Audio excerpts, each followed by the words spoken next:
Okay, so hello everyone. My name is Joao Silverio. I'm with the Idiap Research Institute in Switzerland, and so I would like to begin by thanking Adam and the rest of the organizers for putting up such a nice and interesting workshop on a topic that unfortunately I haven't had the chance yet to discuss with the community since I started working on this project. So today I will be talking about an ongoing project in the lab where we're trying to um, let's say push the state of the art in the assembling of watch components using collaborative robots. So I will begin by explaining a little bit the challenges that we face in this project, and then I will give an overview of the solution that we have been using, that we are proposing. Of course, without forgetting to mention how we plan to exploit the task board so task board number one that the organizers kindly offered to ship for us. So the title of my presentation is Picking Up and Assembling Watch Components, an Ongoing Challenge for Collaborative Robots. So yeah, so let me begin by talking to you about the COBHOOK project. So this is a project funded by the funding agency Swiss. As you probably know, Switzerland has a strong industry in watchmaking. And so in this project, we are teaming up with an industrial partner to see how far we can go in the automation of watch component assembly using collaborative robots. So particularly, we are using the robot or the kind of robots you see here on the left. So it's a Panda robot from Funchemica. And for the reasons that a few of the speakers have mentioned before, more and more companies, and I would say not just at the level of SMEs, are moving towards this kind of robots because of how easy it is to to reprogram them for new tasks. So in the center picture here we see what watch parts typically look like, and so the main challenge of this project is to use this kind of robots to pick up and put a few of these parts together in specific positions and orientations. So it is a kind of task where high precision is required. And in most of the cases, the collaborative robots that we use don't have the precision that these tasks require.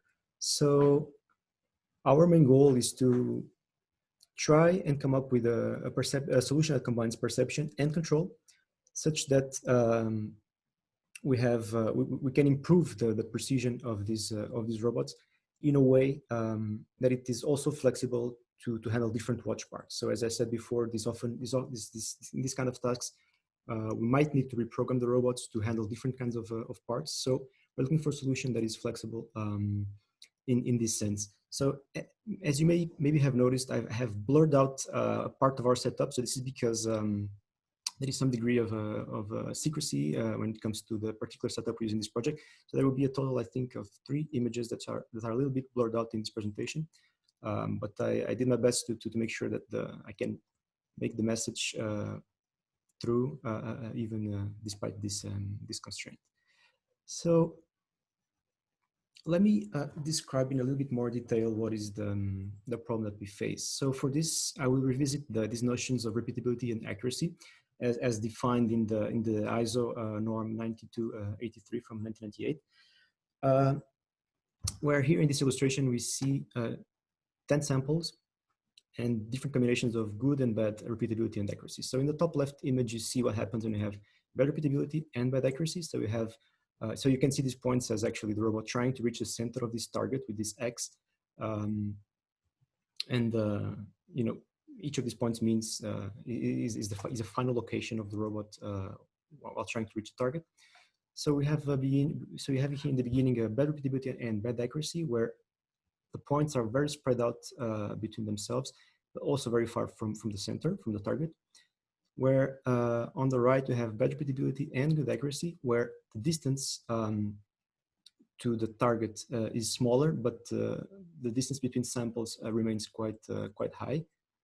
This third case here is where we have good repeatability, but we have bad accuracy. So The robot goes somewhere with very high consistency, so there's therefore the good repeatability, but accuracy is bad because this point is not where we want to be. And finally, we have the ideal situation, which is good repeatability and good accuracy. Now, in our experience and in our experimental setups, we have seen that cobots typically have good repeatability in the sub-millimeter range. Particularly, the Panda robot has, at least in the data sheets, and we've also confirmed this somewhat experimentally, that the repeatability is about 0.1 millimeters, but often they don't have such good accuracy. So in our experiments, we have seen accuracies of 2-3 millimeters for the kind of tasks we are considering. So this is clearly not enough for the tasks that we need to do.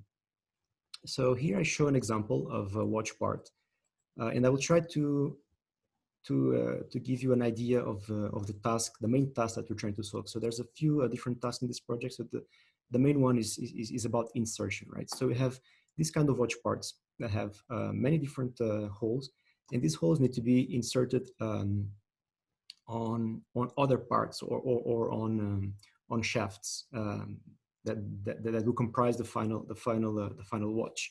So just as an example, I show you here different examples of how these shafts and parts can be assembled. So the interesting thing here, so for this particular part, so the hole that should enter the shaft is not the center one, but it's another one.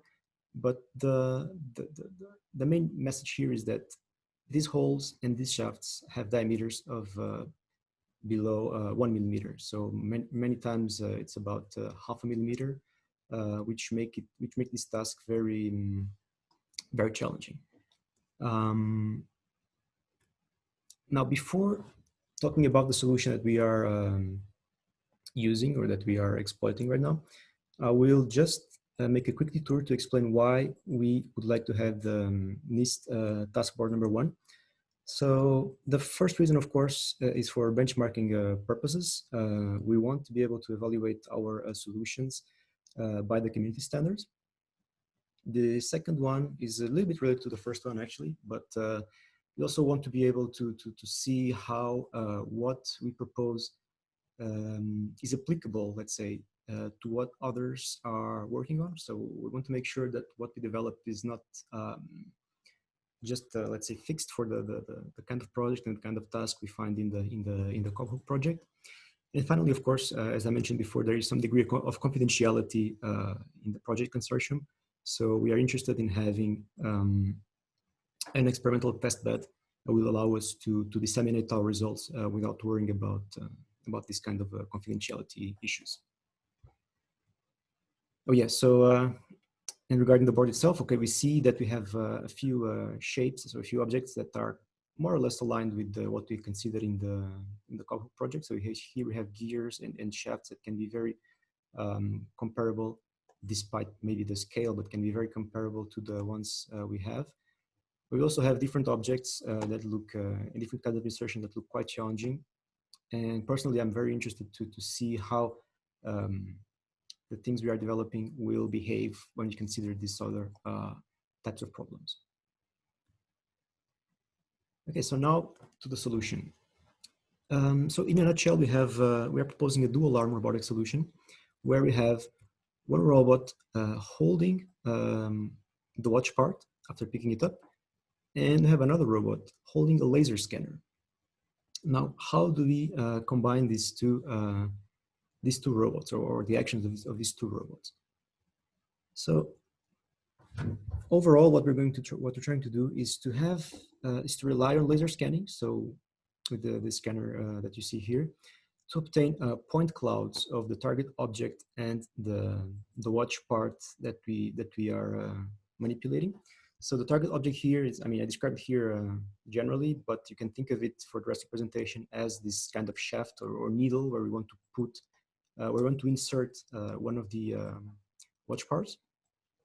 We rely on these point clouds to estimate the target and watch part poses, so the positions and orientations of both our needle and the watch parts, and for this we use registration, point cloud registration.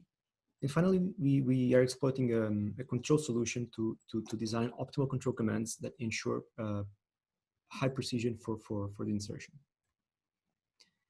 Now, for the sensing hardware, we currently use this kind of a sensor. So it's a micro epsilon laser scanner. And so the main goal so it's a very high resolution sensor with the 1.5 micrometers per line. So every scan is a line with 2048 points per line. So the main idea of using this kind of sensing was really to keep the bottleneck of the problem on the robotic side. So we wanted to make sure that our sensing solution was precise enough to handle the kind of scales that we were considering in our tasks. And indeed, experimentally, we have verified that it seems to be the appropriate tool to build these high density and high resolution point clouds with sub-millimeter precision. So here you see an example of a point cloud that we obtained from scanning the watch part that I showed in the third slide of the presentation. Now, with this sensing solution, we have two challenges. The first is detecting the pose of the target object, and the second will be to detect the pose of the watch part on the end effector of the robot. So for the first problem of detecting the target object, we use the sensor, so the laser scanner, to move up and down in front of the needle and the watch part. So here, again, I blurred it out a little bit, but you can think of a needle somewhere being here in the workspace of the robot. And essentially, we make we scan a few times to get a point cloud of our watch part and the needle. And we use, since the structure of the needle in this case is very well defined, so we know that it's essentially a very thin cylinder, we use PCA on the point cloud to detect the needle tip and the needle orientation. So this is a somewhat easy problem to solve using the point clouds that we get. And for the watch part, this is where the point cloud registration comes along. So to explain the problem that we face here, I'll show you this image on the right. So here you see in white, you see a typical point cloud that we get from a watch part that is being held by the robot end effector. And the problem that we have essentially is that we need to find the pose of the hole that we need to insert with respect to the robot end effector. And the way how we solve this problem, or how we are solving this problem, is by relying on point clouds of the watch part, because we have the CAD models of the watch part. So this is here represented in green. And so we know the pose of the hole in this watch part. And using ICP, so iterative closest point algorithm, we are able to match 2 point clouds and therefore also find what is the pose of the hole with respect to the robot end effector. So the position and the orientation of the hole in the watch part with respect to the robot end effector. So then finally for the control side, we are exploiting a solution that involves, that is essentially based on linear quadratic tracking. So let me just briefly explain what we see here in this expression for those who are familiar with these kind of techniques. So here we have the state of the robot xt, which is typically the position and velocity of our end effector. We have control commands that we're trying to find in a way that this quadratic cost is minimized. And you have a precision matrix Q that penalizes deviations from a desired state mu t, which is a sequence of desired poses for our end effector, so positions and orientations, and a matrix that penalizes matrix R that penalizes high control commands. Of course, this is subject to some dynamics, which we here will assume as far at this point to be the dynamics of a spring and damper system. So what we're trying to do right now is actually to compute these control commands in a way such that when the robot approaches the needle, so the shaft where we are supposed to insert the watch part, we increase the precision in a way that the robot exploits so the relative trajectory computed from the point cloud in a way that the insertion is successful. So here we see what a typical controller looks like, where we have, so it's a feedback controller where in this case we just have a proportional term that is trying to bring the end effector of the robot towards a desired state. So in practice, the sequence of desired states each time t, defined by desired position and desired orientation. And we find that this solution, combining precision with an optimal generation of control commands, is quite suitable for this kind of problems. And so far we have obtained already satisfactory results, but it's still pretty much ongoing work. So this concludes my presentation. I'd like to thank you all for your attention, and feel free to ask me questions. Thank you very much. Any questions for Joao? Yes, thank you for your talk. I had a question. Is point cloud segmentation an issue in the cramped environment of the watch, or is that not what you're dealing with? So let's say we have let's say, so we have the assumption right now that the environment is not too how did you say, too crowded, and so we assume that we have a clear picture of the watch part and the let's say the needle, the shaft where it needs to be inserted. So it's not like we're picking it up in a place where there are many watch parts on top of each other. Is this what you were asking? Yeah, I just, when you showed the finished, the watch in progress, it seemed like a very cramped environment. So I was wondering if you were dealing with inserting among a tight grouping of other parts.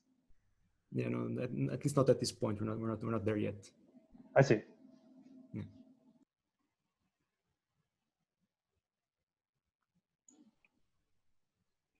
Other questions for Joao?